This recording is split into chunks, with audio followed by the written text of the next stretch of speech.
today's topic is, can I please have a hand here?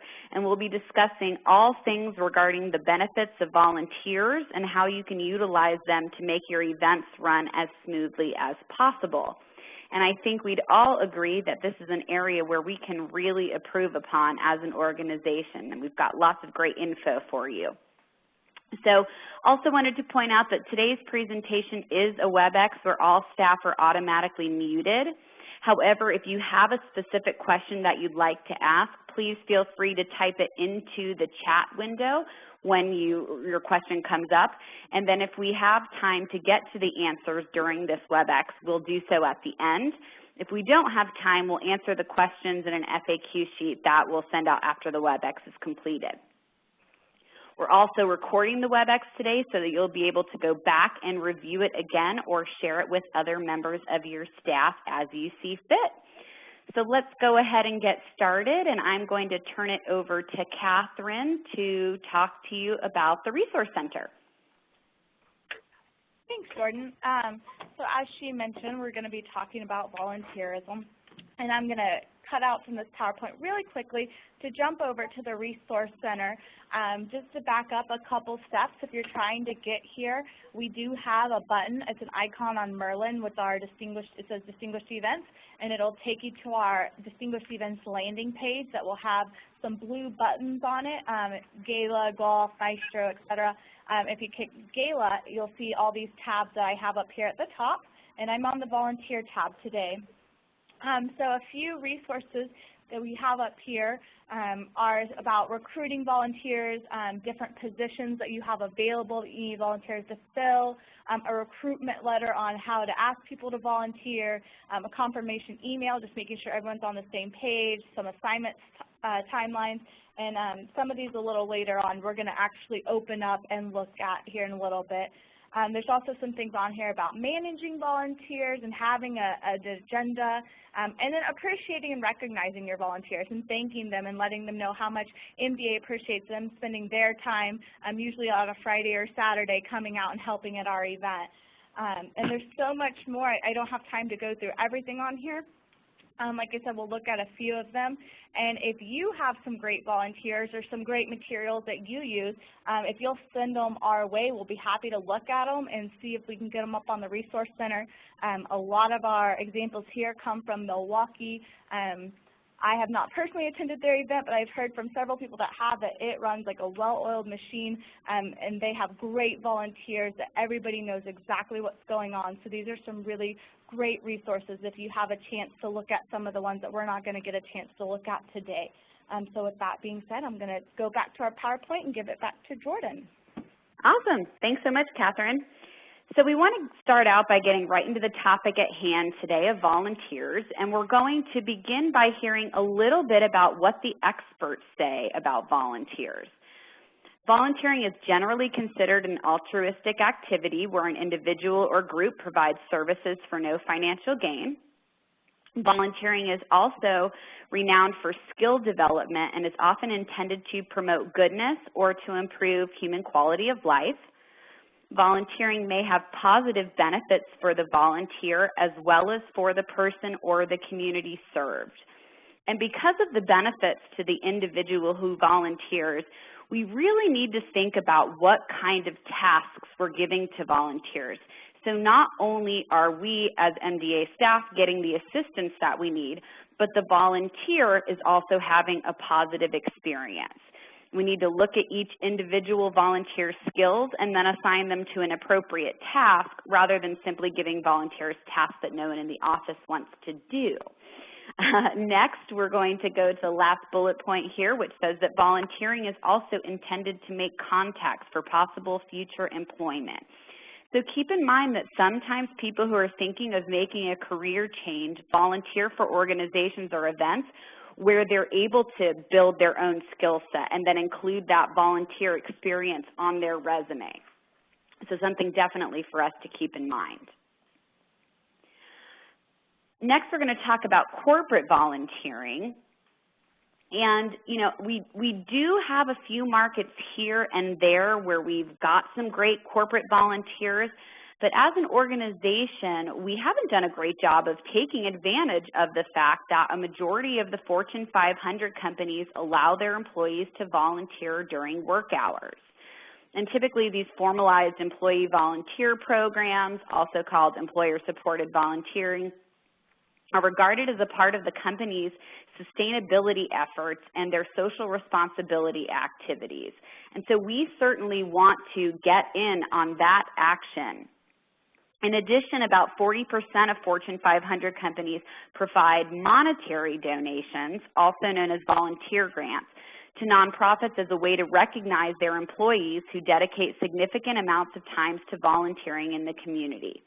And in order for us to get our fair share of volunteer grants and monetary donations, we first need to make sure to ask that question of our volunteers so we know if we're eligible for a monetary donation in addition to them donating their time. So this could be something as simple as adding a question on your volunteer sign-in sheet that says, does your company provide monetary donations or volunteer grants to nonprofits that their employees volunteer for?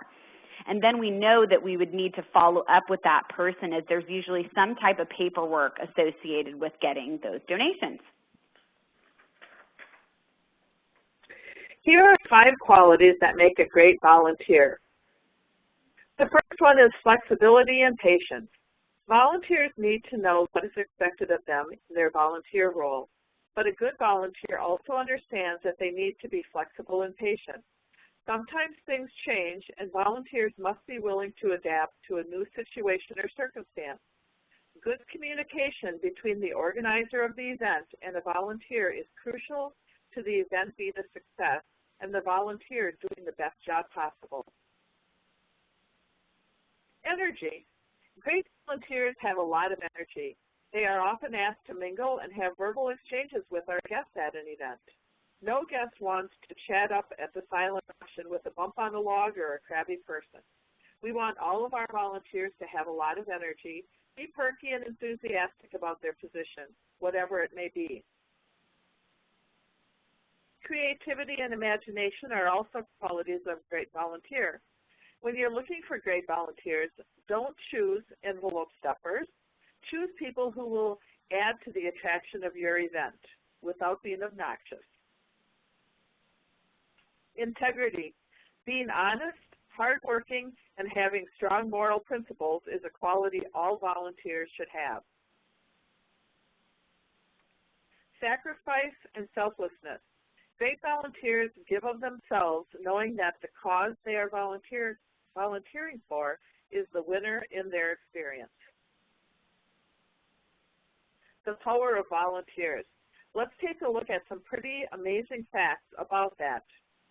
250,000 is the number of service projects a year that volunteers are involved in.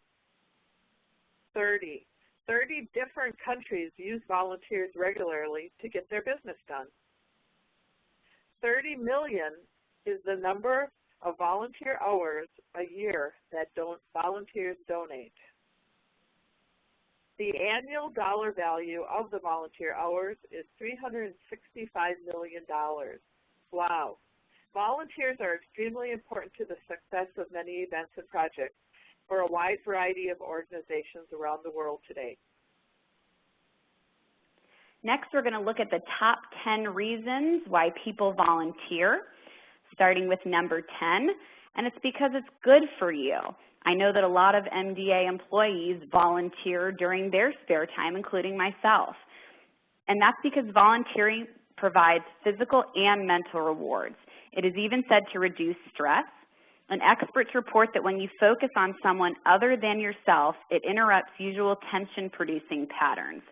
Volunteering can also make you healthier. Moods and emotions like optimism, joy, and control over one's fate strengthen the immune system. Number 9 is it saves resources. Volunteering provides valuable community services, so more money can be spent on local improvements. The estimated value of a volunteer's time is $15.39 per hour. And I think we'd all agree that we can certainly always use an extra set of hands in an MDA office, and in the case of volunteers, it doesn't cost us anything, and the volunteer brings valuable experience to the table. Number 8, volunteers gain professional experience. So as I mentioned before, people may be considering testing out a new career or seeing what it's like to work behind the scenes at an event or for a nonprofit organization, and volunteering is a great way to get a glimpse behind the curtain. Number 7, it brings people together. Volunteers assist in uniting people from diverse backgrounds to work towards a common goal. You're building camaraderie and teamwork. And I think in the case of certain events where we have the same volunteers year over year, we've definitely seen those volunteers build friendships that go on outside of MDA and outside of our events. Number 6, it promotes personal growth and self-esteem. Understanding community needs helps foster empathy and self-efficacy. Number 5, volunteering strengthens your community. As a volunteer, you help support families and communities. And we certainly have fantastic families that we serve as an organization and a fantastic MDA community that's worthy of having volunteer support. Number 4, you learn a lot. Volunteers learn things like hidden talents that may change their view on their self-worth or gain knowledge of local resources available to solve community needs. And again, I'm going to reiterate what Lisa mentioned earlier. In order for a volunteer to learn a new skill or learn something new in volunteering with MDA, we need to make sure that we're giving them appropriate tasks and not necessarily things like envelope stuffing. Number 3, you get a chance to give back. People like to support community resources that they use themselves or that benefit people that they care about. So we should definitely be looking to our local MDA community, our families, our sponsors, as well as outside of that, but certainly within that circle, because people like to support causes that mean something to them personally.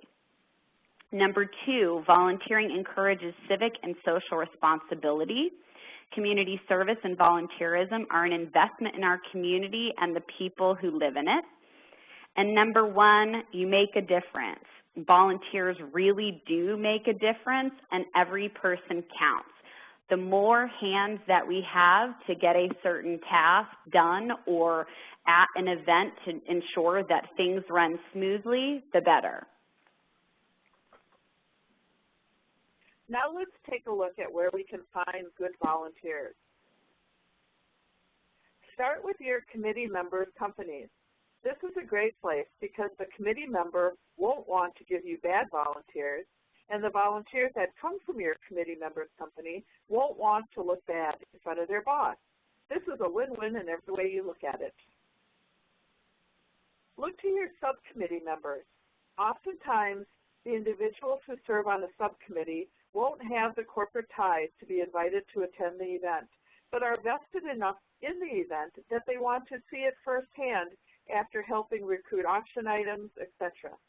Auction subcommittee members are often good volunteers in the silent auction area. They understand the silent auction and are usually more familiar with the items or packages, especially the really cool items. Many companies have existing volunteer programs already incorporated into their corporate mission statement. Many MDA district offices have gotten great volunteers from Kohl's department stores, for example. They also give money if 5 or more staff from one store volunteer for an event. There are a lot of banks and financial institutions that also have community volunteer programs. Take a minute and Google search the companies in your area that have volunteer programs. Some MDA summer camp volunteers like to get involved with MDA events other than MDA summer camp. Talk to your HCSC and determine the best way to reach out to this great group of volunteers. MDA families can also be a good resource. One word of caution here, if a family really wants to attend the event because it's cool and they think it would be great to be there, but yet they weren't included, don't let this be their opening to attend the event. If a family is coming to volunteer, they should be ready to volunteer in the capacity that you assign them to. College and universities can also be a great place to recruit volunteers from. Community volunteer centers are a resource to find individuals who want to get involved in the community and help. Volunteer centers are looking for volunteers for many different organizations and many different kinds of volunteers. So be specific when you are requesting help from them to fill your event needs. And then volunteermatch.org is a website that is in many markets. Like a volunteer center, it looks to fill your organization's volunteer needs via the internet. And lastly, look everywhere for good volunteers and be looking for them year-round. Now let's review some of the many staffing and volunteer roles for your event. As we know, there is usually just one MDA staff person who is the lead for the event. That is a tough position once you arrive at the venue and the event starts. There is only one of you, and if everyone volunteering for the event has a question, you are the person they will go to in search of an answer. During the event lead should actually, in an ideal circumstance, have the opportunity to meet and mingle with guests while the gala is going on, not answering all of the questions. That being said, the Distinguished Events team recommends that there is an MDA staff person who serves in an associate lead role. This position would be involved to a certain level in the planning of the event. They would attend committee meetings with the lead so that the committee knows more than just one staff person. The associate lead would also be responsible for the night of execution of the event. There should be an MDA staff person assigned to be the MaestroSoft person. They oversee all things Maestro and are the go-to person for the different aspects at the event. More staff from an MDA district need to know about Maestro and how it operates, but at the actual event itself, one person needs to be responsible for the program. Having the entire MDA district team at your gala is ideal. MDA staff can jump in when something needs to be done, or you shouldn't have to do as much training or explaining to the MDA staff of what needs to be done. It is important that all staff are well-versed and trained ahead of time so that they can be an extension of the event lead. Over the years, many of our events have become reliant on having MDA staff from other districts. Some from quite a distance away come to volunteer at their events. We need to look closely at what that is costing MDA and really try and do a better job of finding local volunteers to help us with all of our events. You can set up an entire structure of volunteer area supervisors to serve as another layer of leadership. These area supervisors need to be trained extremely well and will need to meet with the event lead and associate lead well in advance of the event and the other volunteer training sessions. These individuals are put in a position of making some decisions and are making sure all of the aspects of the event run smoothly. Remember, the event lead can only be in one place at one time. Make sure that you have enough volunteers to make your event run smoothly. Talk about what the needs are for your event with your district teammates and recruit enough people to do all of the volunteer jobs that you have determined. Be sure to take a look at who volunteers and match their skill levels with their positions. One example is finding volunteers to help with the text-to-bid technology. Wouldn't the Best Buy Geek Squad be a great place to start recruiting from?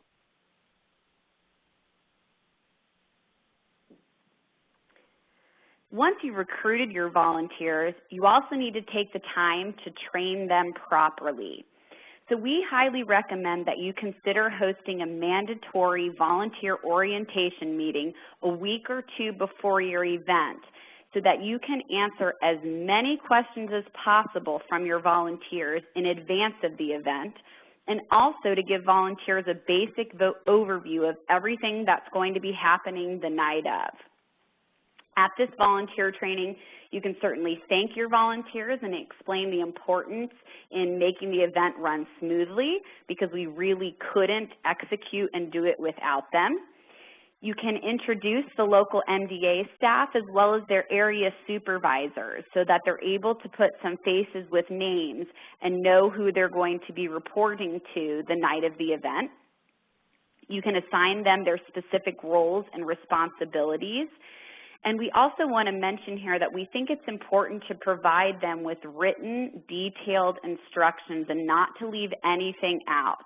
You know, keep in mind that they're hearing this oftentimes for the first time, and it would be nice for them to have something that's written out so that they can refer back to it.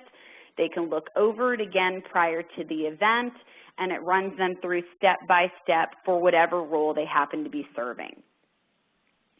And then you'll want to do an overview of the entire event and cover everything from what's going to happen at registration to walking them through the floor plan to letting them know what the show rundown is going to be that evening so that they know exactly what to expect and when.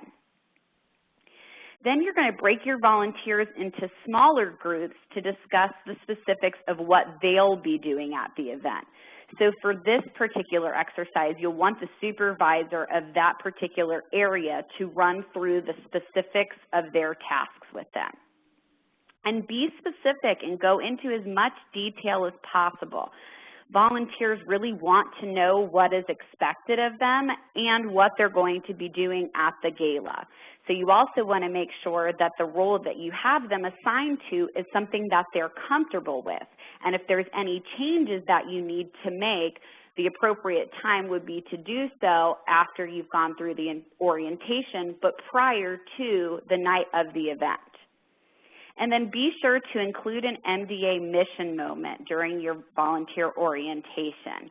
It's important for the volunteers to understand why they're there, who it is that they're helping, what we as an organization do. And some of these volunteers may have never worked with MDA before and may not be familiar with us and what we do. So this is a great opportunity for us to let them know about our mission. Next, we're going to take a look at a couple of the different timelines and volunteer training agendas, et cetera, that they use for the Milwaukee Black and Blue Ball. So Catherine's going to go ahead and pull up some of those different documents, and we will go through them. So what you see here is a volunteer assignment timeline. So running down the left-hand side of the page is the name of all of the different volunteers. And then running across the top of the page from left to right, you'll see from 5 o'clock all the way to 11 o'clock, so the timeline for the evening. And if you look at Heather Erickson as our example, Heather would be able to look at this volunteer timeline and see that from 5 o'clock to 7:30, she's going to be doing silent auction and section packaging. And then at 8 o'clock, she's assigned to going over to the wine pull. Then at 8:30, she's going to be going to bagging, which is where they're taking all of the different auction items that were purchased by each guest and putting them into a bag to make it easiest for auction checkout. So what we really like about this volunteer assignment timeline is that you've already mapped out in advance exactly where every volunteer is going to be and when during the evening. This is really going to cut down on volunteers then completing a task and coming up to MDA staff and saying, okay, I'm done with the silent auction packaging. What do you want me to do next? Or where am I supposed to go from here? So this maps out each person for the entire night so that both we and they have a clear understanding of what all of their different roles are going to be. Okay, next we're going to take a look at the Black and Blue Ball volunteer training agenda. And what we want you to see with this agenda, this is the volunteer training that happens a little over a week in advance of the Black and Blue Ball. And what we want you to see here is that this is really thorough. You'll see that they're welcoming and thanking the volunteers that are coming. They're introducing the MDA staff and letting each person know what their individual roles are going to be with the event. They then go into giving them some of the basic details of the Black and Blue Ball, things such as the date, the reminder it's our 22nd annual. Also a reminder we're at the Wisconsin Center and that volunteers are going to be arriving at 4 o'clock. They let them know details such as we're going to eat between 4:30 and 5, and that there's going to be beverages available for them. And then they go through the ball rundown. So they walk them through exactly what's going to be happening at the event at any different point in time that night. They tell them a little bit of the highlights and the goals of the Black and Blue Ball, so letting them know where we started from and what we're hoping to achieve this year. They show them a couple of the different printed materials. They walk them through the makeup of the Black and Blue Ball, so letting them know that this is an event that is run by their steering committee as well as subcommittees for their auction, wine pull, corporate sponsorships, etc. Then they talk them through the different event elements. So starting with that VIP champagne reception, going to guest registration, and then all the way through what's going to be happening night of. In this case, you'll also see that because they are using Text-to-Bid, which was a new technology to this event, although they have a lot of repeat volunteers, this was going to be new to everyone. So they explain to them exactly how that is going to work so that volunteers are comfortable with it. And then obviously at the end they open it up for questions so that the volunteers are able to ask anything in advance of the night of and get those questions answered.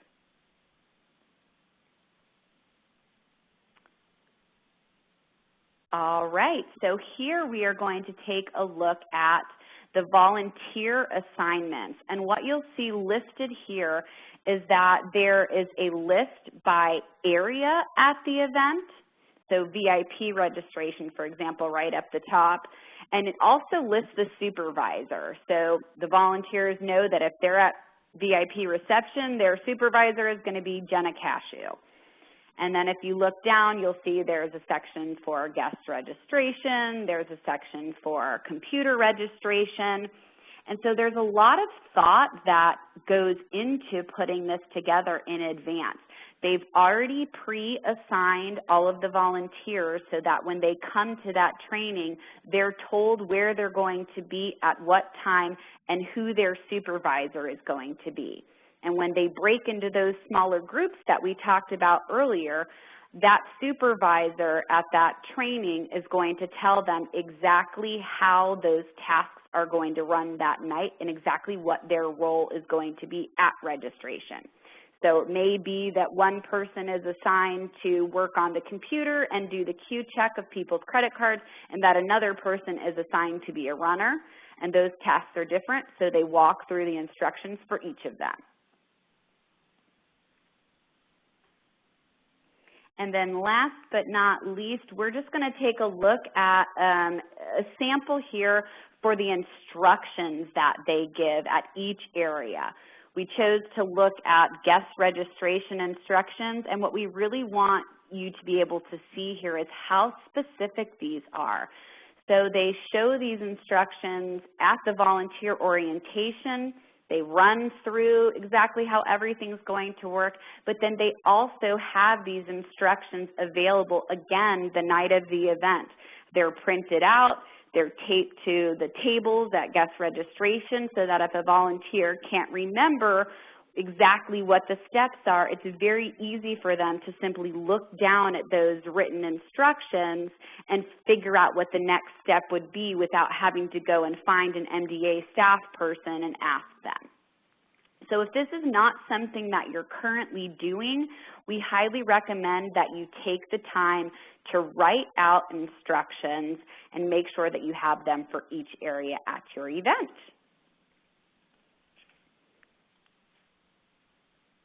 Excellent. Okay, we are going to go back to the PowerPoint at this point, and we're going to talk about some volunteer tips and rules to cover. So one of the things you definitely want to let people know is what to wear. No one wants to go to an event and feel uncomfortable, including volunteers. So in this case, it lets them know that this is for the black and blue ball, that they're going to be wearing neat jeans and a comfortable black and blue ball t-shirt, and that name tags will be given to them once they arrive at the event. It lets them know for their volunteer assignments that we prefer that they not leave their volunteer post unattended, but that to let the supervisor know if they're going to be needing to go to the restroom, for example, or to go make a quick phone call, whatever the case may be. Also walks them through parking. So you definitely want to let your volunteers know if their parking is going to be at a particular place or if they're going to be using valet, whatever the case may be. This tells them where the volunteer room is located, so they know that when they get to the event, they're going to be checking in at ballroom A, that they can leave all of their coats and purses and things of that nature there, and that that is where they will also be served dinner at 4:35. Also give them some don'ts in addition to the do's. So letting the volunteers know that they are not to be drinking any alcoholic beverages prior to or while they are volunteering. And in this case, it lets them know that the volunteers are not allowed to bid on any auction items or purchase wine in the wine pull. And then you'll see here under the miscellaneous, you can include anything above and beyond the categories that you saw up top. They're letting them know that they are allowed to purchase raffle tickets and that they can participate in the gift bag grab. So this is just a really great one-page document that you can give to volunteers that gives them all of the basics that they need to know in advance. On the next slide, we're going to talk about MDA Goodwill Ambassadors, and we recommend having a volunteer assigned to managing all of your Goodwill Ambassadors and their families. And oftentimes this is the HCSC in the office because they know the families and the Goodwill Ambassadors, and vice versa. The families know the healthcare services coordinator and they're familiar with that person, so it makes it comfortable for them the night of. And then be clear from the beginning about the expectations for the Goodwill Ambassadors and their families. We need to let them know who is invited to the event. So is it the Goodwill Ambassador plus one parent, or are we allowing it to be the Goodwill Ambassador plus both parents? Also what they should wear, where they should park, what table they're sitting at. And then last but not least, you also want to make sure to check in with them about any special dietary needs that they may have, or if we need to order a kid's meal so that we can let the catering department know that. And then we want to have an actual job for the Goodwill Ambassadors and their families to do at the event. So an example of this is handing out promo cards that announce the children's art auction. This is a great way for the Goodwill Ambassadors and their families to be able to go up to someone, to hand them that, and it's a great conversation starter so that they can really break the ice. Then on this next slide, we're going to take a look at a few volunteers from the Milwaukee Black and Blue Ball. And the reason that we have these photos up here is because we wanted to point out that if possible, you should ask for your volunteers to dress alike. So whether that be t-shirts that are specific to the event, or whether you have other MDA just general t-shirts or t-shirts that say volunteer in big lettering on the back. I've also seen previously for some of our fancier, more upscale galas, staff asking their volunteers to wear something simple like black pants and a white top, or giving them a lanyard that says volunteer. And the reason that we want to do this is because guests should be able to take a look around the room and be able to spot a volunteer from wherever they are at the event. This is another reason why we want our volunteers to be so well versed in what's going to be happening from start to finish, because they're oftentimes the first person that our guests see and ask questions of. So this is a great visual way to make sure that if your guests are looking around the room, they can easily spot our volunteers. Having a great group of volunteers for your event is essential to the success of your gala, but also recruiting and putting together a group of volunteers for your setup of the event is also very important. Most times, MDA only has a specific time allotment for setting up the event, so it's very important to know what has to be done and who is going to do it. So here are some helpful ways for us to accomplish this task. Have a master schedule of the day and evening, hour by hour. Put it somewhere that every volunteer has access to. Create a volunteer schedule so everyone who is there to help knows where they need to be and when. Volunteers like to be busy, and they like to know that they were needed.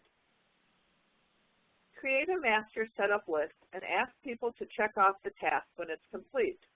Do the same thing for the end of the evening for packing up. Most of the time, cleanup and packing up is not something we prepare for, usually because it's at the bottom of a long list of things that still need to get done before the gala. But it's very important to think about packing up and cleaning up and setting up long before your event starts. Ensure that there are clearly defined roles for the MDA team members and leads for each activity that needs to be completed. Have day of supervisors setting up the silent auction, your revenue enhancers, guest registration, etc. If these staff or volunteers are also going to be working the event that night, make sure that the area that they are setting up is also the area that they're working at. It'll give them a lot of knowledge as to where things are located and what is all happening in that specific area. Always collect cell phone numbers for any of your on-site contacts. People like your catering, your bar manager, people in charge of the facility, who to call when you need extra linens for setting up the silent auction. Anyone that you need to get a hold of, you need to write down their name and their cell phone number and have it handy. Prepare a list of deliveries that will be occurring throughout the day and the night. Make a list of what needs to go back to the office after the event. And again, make sure that you include the contact information where it is applicable. And then feed your volunteers. If you are expecting them to work over breakfast for setup, lunch for setup, dinner that evening, make sure that you arrange to have enough food available for your volunteers and let them know when they are scheduled to eat. And then make sure you have water, coffee, and soda available really throughout the entire setup time and throughout the entire event. Now we're going to take a look at the setup schedule for the day of the Black and Blue Ball in Milwaukee. You will see that it has all of the jobs that need to be done. Along the left-hand column, it's the task to complete. And then you have the area supervisor, which in most cases is either an MDA staff person or one of those area volunteer supervisors. And then you have the staff and the volunteers who are assigned to assist in that specific task. And then the location of the task. Where are they assembling the guest gift bags? Kelsey is the supervisor, so she's got everything there and ready for assembly. Carol and Company is a volunteer group that comes in the morning of the Black and Blue Ball. Carol brings about 8 to 10 of her retired school teacher friends, and they assemble all 1,300 gift bags. And then where do they do it? We have Classroom 101, A and B set up, and that's where they will put together all of the gift bags. And then once that's done, somebody will initial it off and check it off, and you can go right then to some of the next things that need to be done. You can see, as Catherine will scroll down, there are a lot of different things: setting up the tattoo parlor, setting up the photo shoot, Again, if you have everything listed out and you really prepare for your setup, it will go very smoothly and it will go very quickly. And I think the best thing that staff can do is to have their setup run as smoothly as possible, because then you will go into the event not frazzled and you'll go into the event having everything done.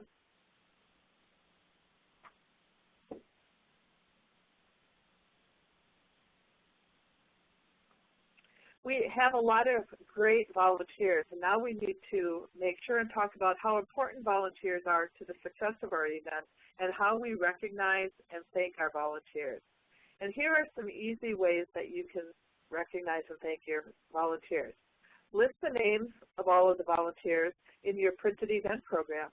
You will need to recruit and confirm all of your volunteers before your printing deadline if you want to do that. List your volunteer names on the thank you sign that is displayed at the event. Plan to have enough guest gift bags or swag bags for each one of your volunteers. If you don't have enough for everyone, though, don't give anyone a gift bag. Make sure you send out a thank you letter. Volunteers want to know how much money the event raised and any of the highlights that happened that evening. Recognize your volunteers on the event's website if you have one. And then list your volunteer names in a post-event newsletter. And always recognize volunteers at any appreciation type event that your district holds on a regular basis. You need to treat your volunteers well and recognize them for their service. If you do, you will create a base of really great people who will want to continue to help you year after year. Volunteers are truly the backbone of our events, and without them, we would be in deep trouble. Another good way to recognize your volunteers is during National Volunteer Week. So mark your calendars for April 10th through the 16th and think about the special things you can do for your great volunteers. Maybe it's as simple as a thank you note, a volunteer newsletter, or maybe it's an open house at your office recognizing all of these special people. Whatever you decide, just remember that volunteers make the difference. Now we've got just a couple of fun and inspiring quotes talking about volunteers. So volunteers are paid in 6 tiers, FMILES. Those who can do. Those who can do more, volunteer. Volunteers don't get paid, not because they're worthless, but because they're priceless. It's easy to make a buck. It's a lot tougher to make a difference. Volunteers do not necessarily have the time, they just have the heart. I've seen and met angels wearing the disguise of ordinary people living ordinary lives. If you want to touch the past, touch a rock. If you want to touch the present, touch a flower. If you want to touch the future, touch a life. Nobody can do everything, but everyone can do something. I've learned that you shouldn't go through life with a catcher's mitt on both hands. You need to be able to throw something back. Just some fun and inspiring quotes, as we said. Now we're going to have Catherine talk to you about how to enter volunteers into Maestro. Let me back out of here real quickly, and we're going to hop over into Maestrosoft. So we are going to treat our volunteers as a guest or sponsor when it comes to the data entry part. Over at 3-in-1, where you enter people and companies, any of the volunteers we have, we want to capture their information in this screen, and just like a guest or a sponsor, we want to capture as much information as possible. If you have their address, their email, their cell phone number, as much information as you can get about them. So I'm just going to use this pre-done record here to show how we're going to distinguish who a volunteer is and the report that we can get out of Maestro that's going to help us keep track of all of that. So in this instance, we are going to come over here to where it says primary, and in this little white box over here, there's going to be some different drop-downs. For this particular one, volunteer is already an option, If you are new to using Maestro, maybe you haven't ever played with this little side of the screen because we don't really use it that much, maybe volunteer is not an option, you can double click in that white space and you're going to get a box that pops up, and this is a completely customizable box. You can delete levels, add levels, however you need to do it. You can come in here and type in volunteer if it's not already one of the options for you.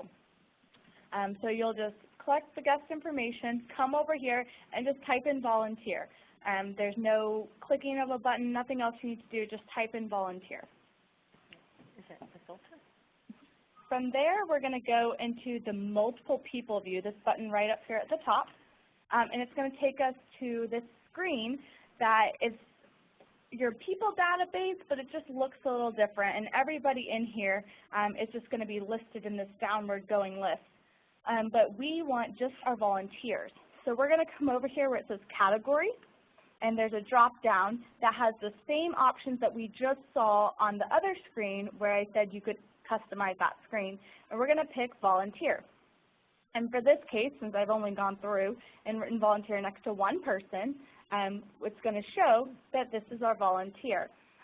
Keep in mind if the spouse is volunteering, we can also, if you haven't done it in the other screen, you can come pick it from here. But the spouse you can mark as a volunteer as well if you want to. So once we've marked our volunteers, we've come into this view and filter multiple people screen, and we've gone to our category. We've picked volunteers, so now we only are looking at volunteers, in this case one record. We're going to open up an export screen. And I know it kind of looks scary, like it's a lot of information, but we're going to pull 5 simple fields that are going to help us keep track of our volunteers. So the first field I want to pull is the person's first name. So I come here where it says first name of the primary person, and if you wanted the spouse, you could pull the spouse, but for this example, I'm just going to go ahead and pull the primary. So now I want to find out this person's last name, so I come down here where it says L name, so I have the last name of my primary person. Just so I can have some information, I'll pull their email address, and I will pull their home phone number. So we have their information, but how are we going to pull that field that tells us that they are a volunteer? That field was called Primary Category 1, and I'll show you right here. Primary Category 1. That's the field you need to pull where we typed in volunteer. That's how you're going to pull it. So we'll move all this over here, and then we're just going to tell it that we want to export, and it's going to export this into Excel. And I'm going to save this on my desktop in case I need to reference this again, and I'm going to save it as my people export and give it just a second. So now Excel has opened it up for me, and here are the fields I pulled. I pulled the first name, the last name, the email, the home phone, and this primary category, so I know they're a volunteer. If you are like the black and blue ball where they have this several categories, you can definitely do the subcategories and break this down even further. We can talk offline about that. But this is just a basic way, get all those people in Maestro so you have their information.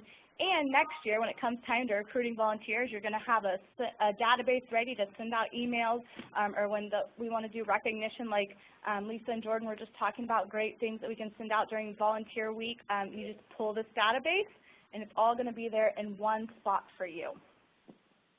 So I'm going to close out of this and jump back over to the presentation, because there is one other very important event coming up that I want to make sure we mention. We are going to be doing a special Night of Maestro training for the entire MDA team. The first one we're doing is on September 9th from 2 to 3 p.m. Central Time. And we're just going to go over things you need to know for Night of. We can talk Q-Chat, text it. I'm working on the agenda, so if there's something specific that you really want to know, just shoot me an email and let me know, and we'll make sure that we cover it. And if you can't do it, if you have a conflict, we're also doing another one. If you have an event, later in October or maybe November, we're doing another training October 14th. From 2 to 3 Central if you want to catch that one. And we will record these if you're unable to attend.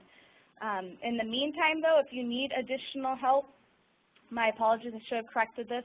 You can go to maestrosoft.com/MDA and type in go to the Support and Training tab and type in your login information.